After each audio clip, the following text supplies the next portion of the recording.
Sayyidina Muhammadin wa ala alihi wa sahbihi ajma'in, amma ba'd. Puji syukur kita panjatkan kehadirat Allah pencipta semesta alam. Selawat dan salam kepada junjungan kita Nabi besar Muhammad sallallahu alaihi wasallam beserta keluarga dan sahabat beliau sekalian. Yang kami hormati guru-guru kami yang hadir di subuh yang mulia ini, juga kepada seluruh hadirin wal hadirat dan anak-anak kami yang dimuliakan Allah Subhanahu wa taala. Pagi ini kita berada di 20 hari Ramadan. Artinya kita sudah masuk babak ketiga.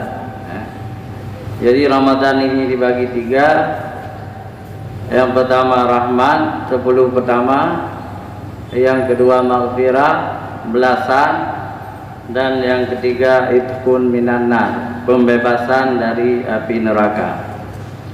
Ini memungkinkan sekali karena hadis-hadis Rasulullah sallallahu alaihi wasallam tentang keagungan bulan ini. Man qama Lailatul Qadri imanan wa ihtisaban ghufira lahu ma taqaddama min dzambi. Hadis sahih muttafaqun alaih. Barang siapa mendirikan, mengintip, mengharapkan Lailatul Qadar karena keimanan dan penuh perhitungan, bersungguh-sungguh, niscaya akan diampuni dosa kita setahun yang lalu. Hadirin yang dirahmati Allah, di 10 terakhir ini Rasulullah sallallahu alaihi wasallam mengenjamkan ikat pinggang. Artinya Rasulullah sangat bersungguh-sungguh dalam beribadah mengharapkan Lailatul Qadar, dan Rasulullah juga itikaf, beritikaf di dalam masjid. Berbeda dengan kita, kadang-kadang semakin 10 terakhir ini semakin jauh dengan masjid dan semakin dekat kita dengan pasar. Ini sungguh berbeda dengan Rasulullah sallallahu alaihi wasallam. Hadirin yang dirahmati Allah, bulan Ramadan ini adalah semulia-mulia bulan, ya. Tapi ada satu malam atau satu saat lebih mulia dari 1000 bulan. Itulah malam Lailatul Qadar. Malam Lailatul Qadar pertama menurut hadis sahih jelas tanggal 17 Ramadan tahun 610 Hijrah, 10 Masehi. Ketika Rasulullah dinobatkan, diangkat oleh Allah menjadi Rasul, itu adalah Lailatul Qadar pertama. Tetapi Lailatul Qadar tahun-tahun berikutnya itu sudah dirahasiakan oleh Rasulullah sallallahu alaihi wasallam. Ditanya oleh Abu Bakar kepada Rasulullah, "Ya Rasulullah, tahun ini kapan Lailatul Qadar?" Rasulullah menjawab, "Saya sudah dilupakan oleh Allah Subhanahu wa taala." Tapi Lailatul Qadar itu ada tiap tahun. Cuma rahasia Allah kapan. Tetapi yang pertama dulu adalah 17 Ramadan tahun 40 dari usia Rasulullah sallallahu alaihi wasallam. Itu yang pertama. Selanjutnya sudah menjadi rahasia. Apa hikmahnya? Hikmahnya supaya kita orang-orang beribadah ini sungguh-sungguh selalu. Kita harap besok. Kemudian ada juga imam besar kita, Imam Mazhab Syafi'i, Hujjatul Islam, Imam Abu Hamid Al-Ghazali mengatakan Lailatul Qadar ini di malam-malam ganjil.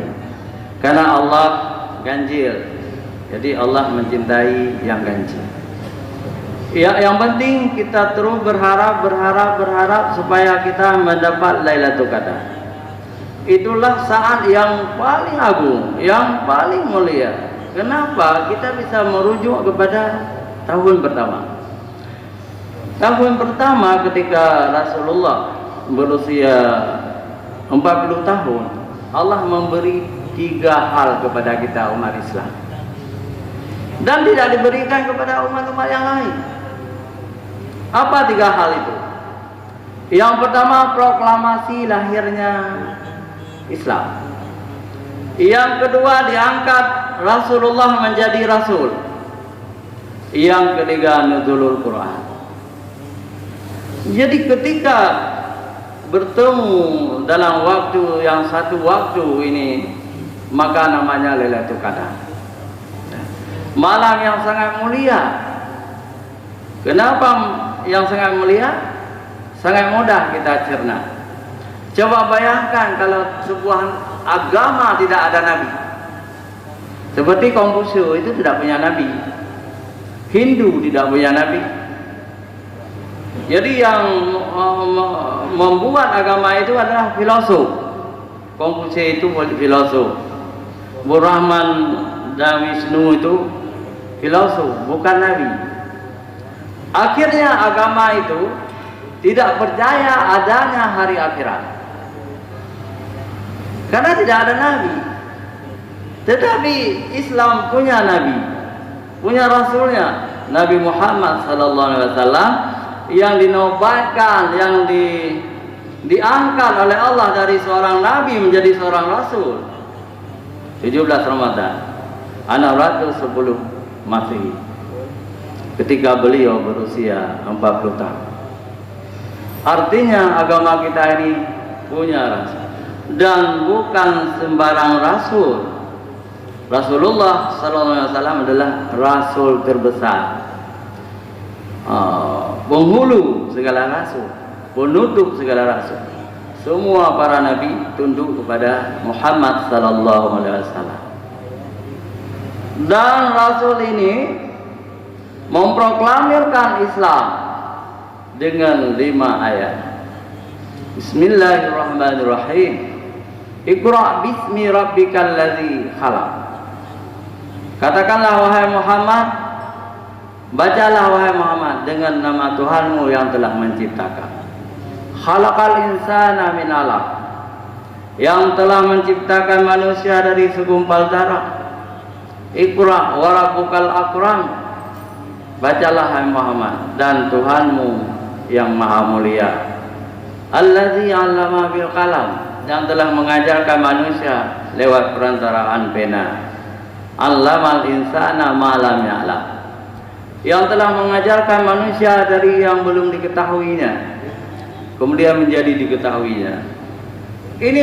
Ini teks proklamasi Islam, lahirnya Islam dengan nabi baru pembawa agama. Kemudian di malam itu juga nuzulul Quran. Ada nabi, ada agama, ada kitab suci. Ada kitab suci, Al-Qur'anul Karim. Maka wajar malam itu disebut dengan khairum min alfi syahri. Lebih mulia malam itu dari 1000 bulan ibadah. Karena memang mulia turunnya Al-Quran, diangkat Nabi, diproklamasikan Islam. Jadi Islam yang mana? Karena ada pendapat ulama, agama Islam ini sejak Nabi Adam. Nabi Adam, Nabi Nuh, itu antara Nabi Adam dengan Nabi Musa, Nabi Muhammad itu ya, lebih seberapa 20 abad lebih ya. Jadi agama Islam sudah ada, betul ya, betul. Tapi al-millahnya yang sama ya. Al-millahnya yang sama, artinya agama tauhid. Nabi-nabi itu agama tauhid. Maka mereka itu boleh dikatakan Islam. Nabi Nuh Islam, Nabi Isa Islam, semua nabi itu Islam. Jadi agama tauhid. Tetapi ketika para nabi itu belum bernama Islam. Jadi di masa Nabi Musa, di masa Nabi Harun, di masa Nabi Yahya, nabi lain belum bernama Islam. Nah, cuma agama tauhid saja, agama Allah, agama Hanif, ya, agama Hanif, agama suci. Tetapi yang diberikan kepada Muhammad adalah Islam lengkap dengan syariatnya, lebih sempurna.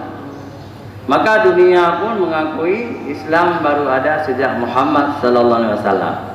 Tapi kita sebagai orang beriman, karena Nabi Adam juga orang beriman, Nabi Nuh, Nabi semua para rasul itu beriman, maka mereka tidak salah kalau kita katakan para nabi juga Islam. Jadi Islam yang diakui dunia adalah Islam yang dibawa oleh Nabi Muhammad sallallahu alaihi wasallam, dan kita juga tidak salah kalau menganggap sejak itu Islam yang sempurna ini.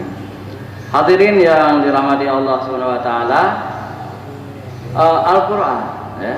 Tadi Nabi Muhammad, Islam, Al-Qur'an. Sebuah agama tanpa kitab suci, agama itu akan sesat. Sesat menyesatkan, menghalalkan hal-hal yang diharamkan oleh Allah Subhanahu wa taala. Contohnya agama apa? Contohnya agama Yahudi dan agama Nasrani. Memang Allah telah memberi kitab suci kepada mereka. Agama Yahudi itulah Taurat yang dibawa oleh Nabi Musa alaihissalam. Agama Nasrani Injil yang dibawa, yang diturunkan kepada Nabi Isa alaihissalam. Tetapi orang-orang Yahudi itu jahat ya. Menukangi, membuang, menambah. Contohnya apa? Tentang lahirnya Nabi Muhammad SAW sudah disebut oleh Allah di dalam Taurat, di dalam Zabur, di dalam Injil. Semua mereka hilangkan, dibuang ayat-ayat itu ya, malah diganti oleh mereka itu dalam Injil. Sebenarnya Muhammad yang dijanjikan oleh Allah Nabi terakhir, tetapi mereka buang ayat itu, mereka tutup.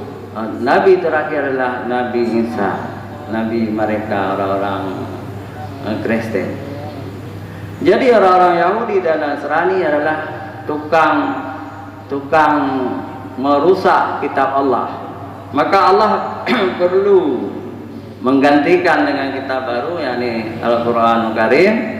Dan kitab ini tidak bisa dirusak, tidak bisa ditambah, tidak bisa bocor. Apalagi ilmu pengetahuan itu sudah ada. Bagaimana Allah memelihara Al-Quran? Dengan Allah memberikan kemampuan hafizah menghafal 30 juz. Tidak ada seorang Yahudi pun yang bisa menghafal Taurat. Tidak ada seorang Nasrani pun yang bisa menghafal Injil. Tidak ada. Tetapi beribu-ribu orang masih hidup sekarang ini, adik-adik kita menghafal 30 juz Al-Quran. Ini dipelihara. Allah yang menurunkan Al-Quran dan Allah yang memeliharanya. Hadirin yang dirahmati Allah, cuma ada gejala,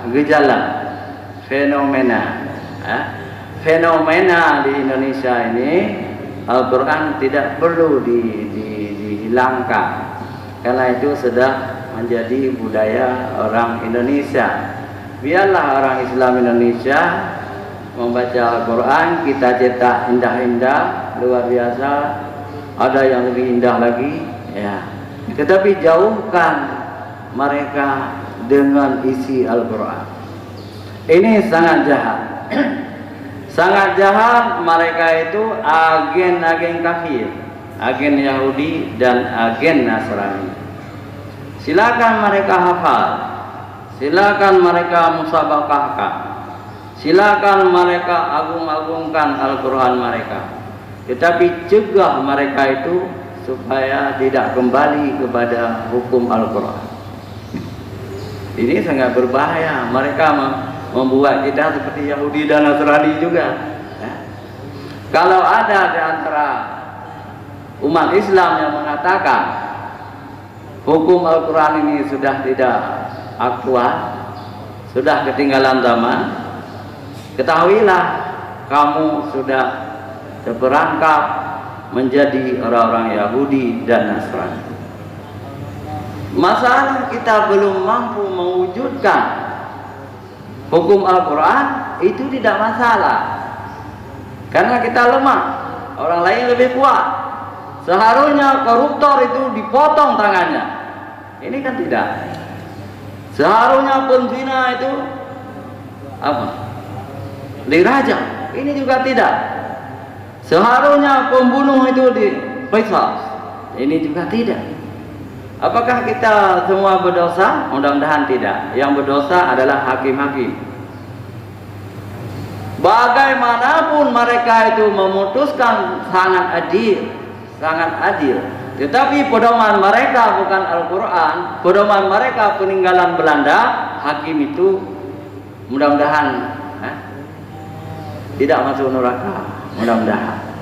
Karena Allah berfirman, "Wa man lam yahkum bima anzalallahu faulaika humul kafirun."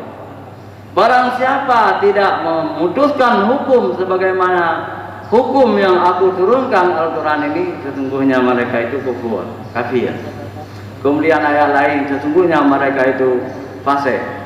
Dalam ayat lain, sesungguhnya mereka itu musyrik. Seorang ulama besar dari Mesir, Said Qutb namanya, beliau juga digantung oleh rezim Gamal Abdel Nasir. Apa beliau bersumpah?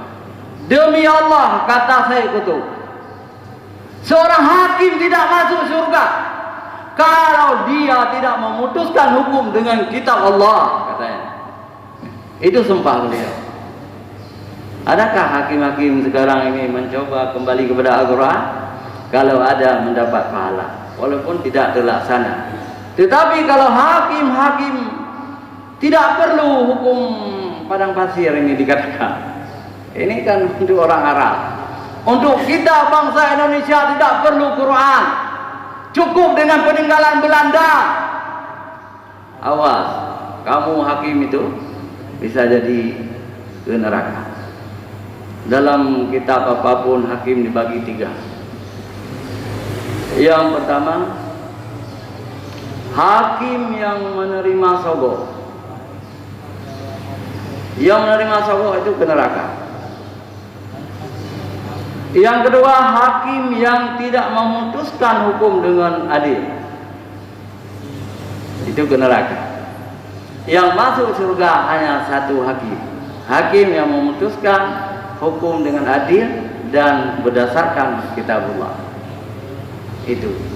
Hadirin yang dirahmati Allah, dalam syair Aceh disebutkan, "Badu nalu hakim-hakim asal jahim muradodo."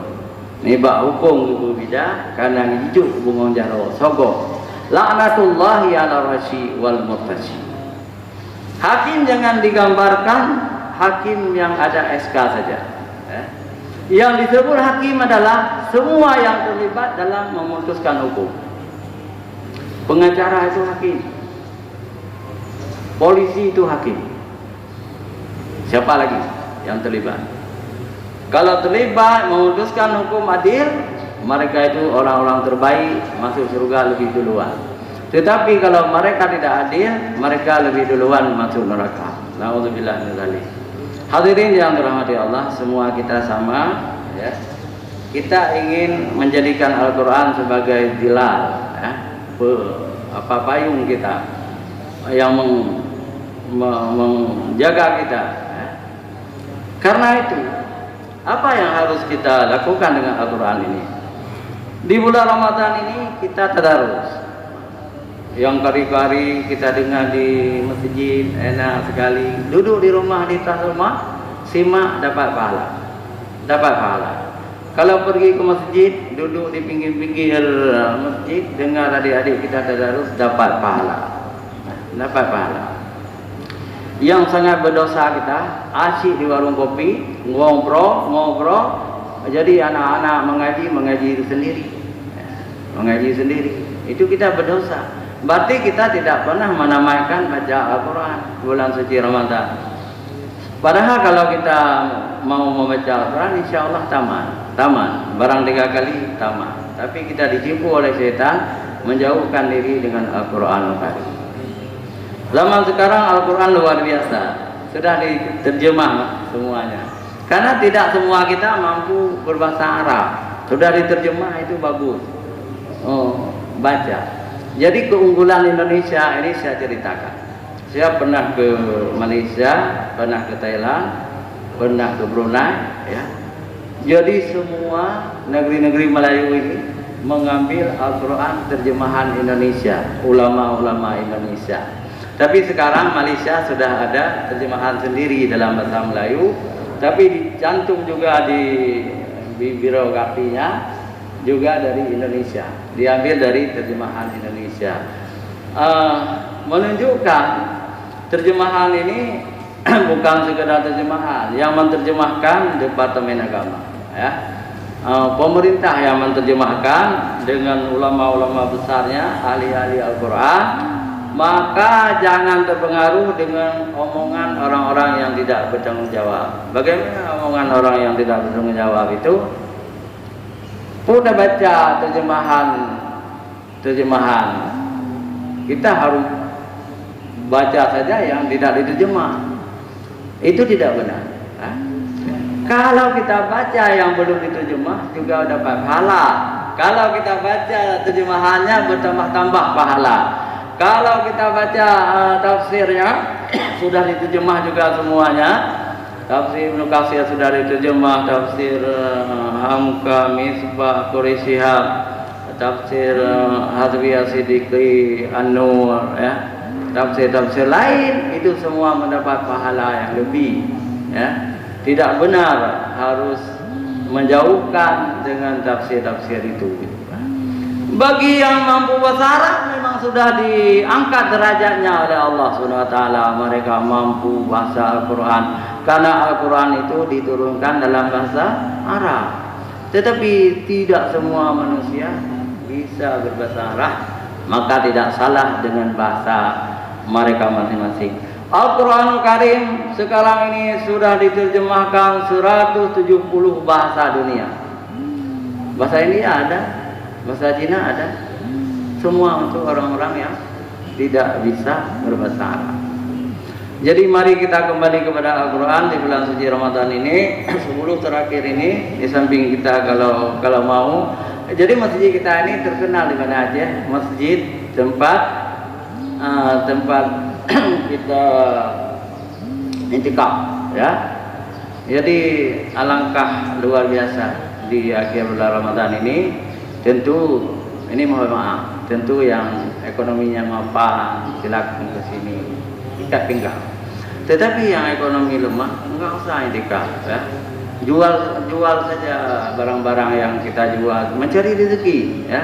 Jual tebu, jual kelapa, gitu kan, supaya kita dapat rezeki. Tapi yang ekonominya sudah mapan, bergabunglah dengan jamaah Masjid Al-Furqan, berintikaf di sini. Itulah kerja Rasulullah Sallallahu Alaihi Wasallam di 10 terakhir Ramadan. Hanya sampai di sini, mudah-mudahan berguna bagi kita. Billahi taufiq wal hidayah. Wassalamualaikum warahmatullahi wabarakatuh.